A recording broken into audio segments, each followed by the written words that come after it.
Hi, and welcome to Says Who. My guest today is Rachael Drummond. She's an actor and improviser. She works in commercials and television, and she is a member of the Herald Team Crush at UCB. Hi. Hello. Welcome. Thanks so much for coming in. Thanks for having me. It's so exciting. Yay. So I'm going to start with the first question I always ask, which is a question we as actors get fairly regularly, which is, tell me a little bit about yourself. Oh gosh. I actually took a class where we talked about this question. Brian Reese Studios, shout out to Brian Reese. And he talked about always having stories that are not acting related and also not Runyon Canyon related or your dog related. Because I guess that's what people hear about a lot. That's fair. And all the other stories that I have are about my kids. So a little bit about myself. This last week, everyone in my apartment was sick. Ooh. I have two kids. One had flu, one had walking pneumonia, and my husband had bronchitis. Oh, good. So a plethora. So then when I got a cold, nobody cared. Nobody cared. I know. It was a mom cold, so you just have to fight through those anyway. I'm healthy now. Good. Feel That's comfortable good. breathing this close to me. I do. But yeah, that's a little bit about my last week. Yeah, I'm a mom and an actor and living in LA, living the dream, waiting tables. So you're living in LA now. Where did you start? I'm from Sonoma, California originally. And at what point did you say, oh, hey, I'm going to be an actor? Have you done that yet? Yeah, I'm still deciding. No, I was 13, 12, I think. And my best friend said, we're going to be actors. I said, okay. And I did it, and she didn't. Oh, I know. Good job with the follow-through. Yeah, thanks. She knew of a class, and we signed up for a class with Ed Bach in Sonoma, and he taught us very similar to like Eric Morris technique, which was great when you're preteen and needing to get in touch with your emotions anyway. And yeah, I just loved it. And we both took the class for a while, and then I kind of stuck with it, and she went on to other things. And yeah, I was done. I was in. That was it. So you're in Sonoma. Mm-hmm. Did you decide to go to college or follow through with acting in college? What was that? Yeah, I actually have been thinking about it lately, trying to remember the exact moment. Because I feel like it was a discovery, like an aha, like, oh, I can actually do that. Oh, and it was, I think it was DePaul University, is that what it's called? Yeah. They sent me my first like brochure, like after you take the SATs or the PSATs and you start getting the college literature. And they sent some colorful brochure that had people doing theater and had information about the acting degree, and I was like, oh, I'm doing that. Yeah. And I, then, you get a million brochures, and I applied and got in at Boston University, and my mom's reaction when I got in was like, congratulations, too bad you can't go because it's too expensive. And then I got in at a few of the UCs that we figured would be more affordable, but I actually got more money from Boston. Oh, wow. Yeah, I think because they were a private school, or, I got whatever scholarships I got, it worked out, so I went to BU and studied theater. I didn't actually. I didn't get into the theater school. I got into the liberal arts school, and I went anyway because I wanted to do the theater school, and I thought, well, surely once they know me, I'll get in. Open the door. Yeah, so I applied again. I was a freshman in the university, and I applied again to the acting college, which is a school within the university, and I didn't get in again. So I stayed in liberal arts for another year, but I took all like the theater classes that you could take as a non-major, and then the next year I was like, I better expand my horizon, so I applied to Emerson also, which was right down the street, and BU. And I got in. Okay. So I got into both, but I stayed at BU because I was already there, and your bags were packed. Yeah, I had an apartment. Yeah, but I think it was definitely a blessing in disguise because I don't think I could have handled the theater department straight out of high school. I mean, it's hard. Yeah. Yeah. It's interesting because I find that sometimes people looking back on it are like, no, that worked out for the best. Even though at the time you're like, oh my God, I have to do this. I always try to think that to myself too, because I feel like it's a lesson I keep learning over and over in life. And I'll try to say it to myself while something's happening. Like, it's not this. It's not how your perception of it now is not probably correct. Right. But it's hard in the moment. Or I think like the things I worry about are never the things that need to be worried about. And you can't know the things that you need to worry about at the time, so just don't worry. So don't worry, just don't Easy. worry. One of the things I know that you do is you've done some self-producing. Yeah, a little bit. My husband is a writer and director, and Alex Drummond, he's on IMDb, and he we did a bunch of YouTube videos in the early 2000s. They're really fun. We did some called Bad Cop, and we did some Hillary Clinton rap videos in the Democratic primaries, and I know they're pretty amazing. Some of them got a ton of views. I had like a little 15 minutes of fame. I got to be interviewed on this show called Hollywood Heat on True TV. And I was like Hillary's girl, because there was like Barack Obama had the I've Got a Crush on Obama girl. So I was Hillary's girl. And then after she lost, we did one last video to My Way, which is my favorite one. It still kind of makes me cry. And then after that, we did some like bubble bath with Cindy McCain, and I did a Cindy McCain impression. Which one of the video, I'm in a bubble bath and it's high, but one of the videos got like a ton of views, a concerning amount of views. So we would like go back and watch and be like, is there a nip slip? Like, what's going on? And my husband even like framed it in tighter, like put a black border around it, just in case someone's seeing something that we're not seeing. But it's got a ton of views, a lot from the Middle East. That's very oddly interesting. I know. I also like that you went back in and were like, now clearly it's not the video itself. Right, it's not the content of the video. I'm like talking about some weird Matt Damon gossip or something. So it's quite weird. Likely my nipple. Right, it's probably that. But then I think like, well, it's just like, oh, a woman showing her shoulders or something. Right. But like, why that specific one? It probably got embedded in something. Someone saw it and was like, ooh, yeah. Woohoo. So then after that, then we started making other people.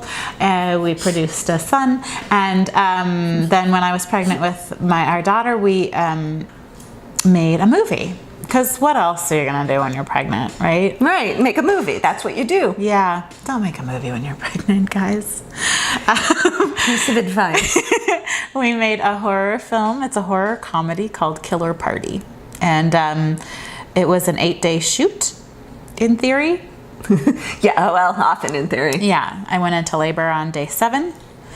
And we had to do some pickups later. Yeah. Frame it from the chest No, up. I rented a belly. A fun drinking game is to play real belly or fake belly when you're watching, and you can tell. You can tell. The fake Well, you belly's can pretty tell. lumpy. It wasn't a good one. Another piece of advice: rent a good Rent a belly. good belly. Yeah. Right. Well, you have made it through the getting to know you portion of the event. Thanks. And we're moving on to the lightning round. Ooh. I know.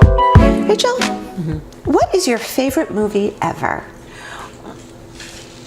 I'm feeling like I'm gonna say something that betrays my 12-year-old self or something. Like I should hold on to something that I believe is like. I'm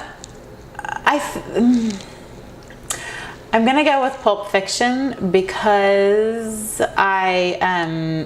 just the experience of watching that movie for the first time felt that movie, and also the movie Magnolia are ones where I had the experience of feeling like I've never felt like this in a movie before.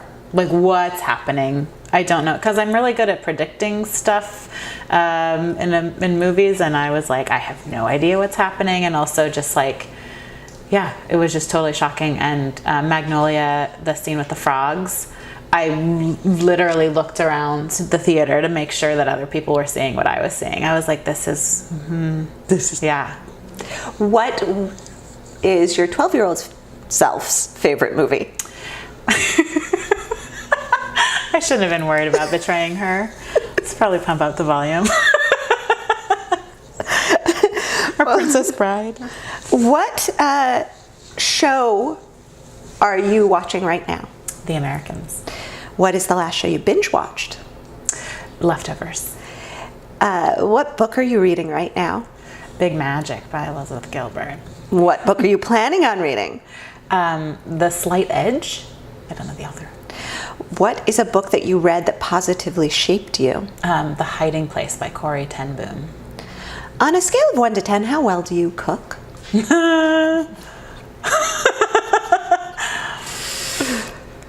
I would say like 7. My kids would probably say 5. What is your least favorite food?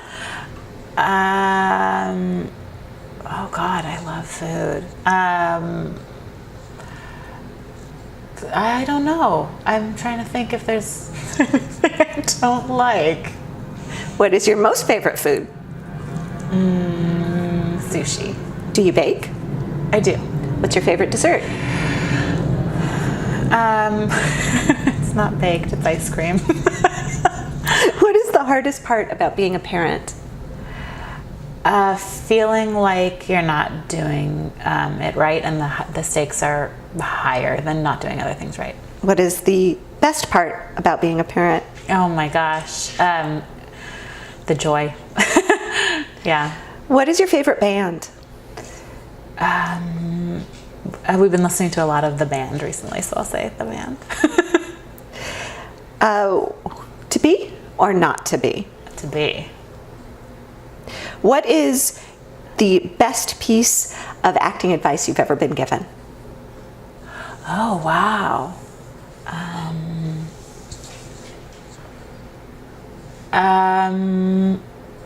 So many. The first thing that comes to my mind, though, is that the physiological response to fear and nervousness is almost identical to the response to excitement. And so if you're panicking to the point of like kind of shutting down before auditions in a way that it makes you not audition well, if you can trick your mind or use your imagination that's probably already so powerful because you're an actor into thinking I'm excited about this audition, that can really help. What is the worst piece of acting advice you've ever been given? Oh gosh. What is the worst piece of acting advice? I mean, I got roped into a scam in New York that was like one of those like international model and talent things. Like, I guess ask your family and friends for thousands of dollars to fund your, acting and modeling career. 3 people, dead or alive, that you would like to have dinner with. Oh. Meryl Streep. Gandhi. This is so like cliche. Barack Obama. Who is your actor crush? Oh. I'm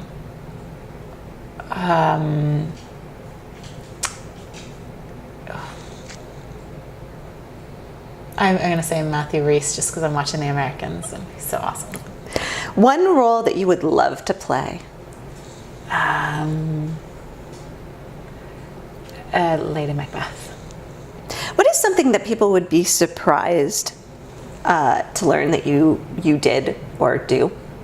I think people, myself included, are surprised when they learn that I usually play bitches. What is something you cannot do? I cannot sing very well. Describe yourself in a hashtag. Hashtag mommy actress. That's just my Twitter handle with a hashtag instead of an at. sums it up. What are 3 things you cannot live without? I mean, I guess food and air and water. That's so boring. I can't live without my kids and my husband and my mom. This just gets more boring. Next question. How will you know when you've made it? I don't think that you make it. I mean, I think I know enough people who have made it to know that it's not that it continues. There's no point of destination. So great news. I've already made it here. What would you do differently if you were starting out as an actor now? I would get into improv immediately and start doing comedy and sketch comedy. What is the best compliment you've ever received?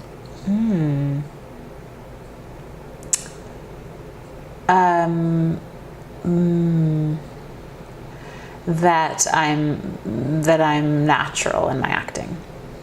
Great. Well, I am naturally going to say we are done with the lightning round. Yay, that was easy. Yay. So, Rachel? Yes. I always end my interviews with asking the 10 questions that James Lipton asks at the end of Inside the Actor's Studio. Amazing. All right, you ready? Yep. Rachel? Yes. What is your favorite word? Blimp. It's not the thing, right? It's just the word. I don't know. I should have said laughter. What is your least favorite word? I'm torn between the real thing and the joke. P.O. box. I hate saying it. I hate writing it. I don't know why.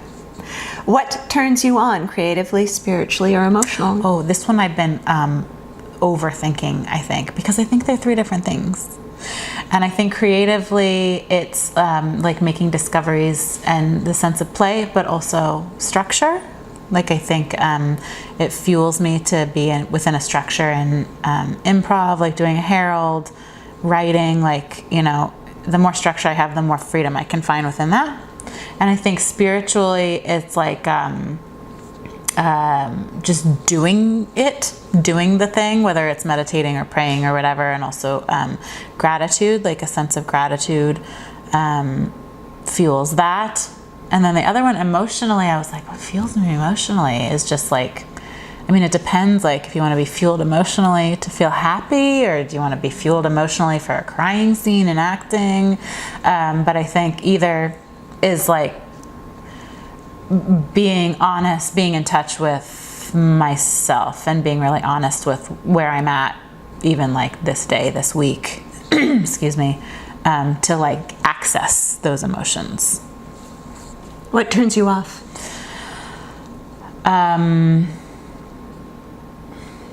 Cruelty or judgment. What is your favorite curse word? Asshole.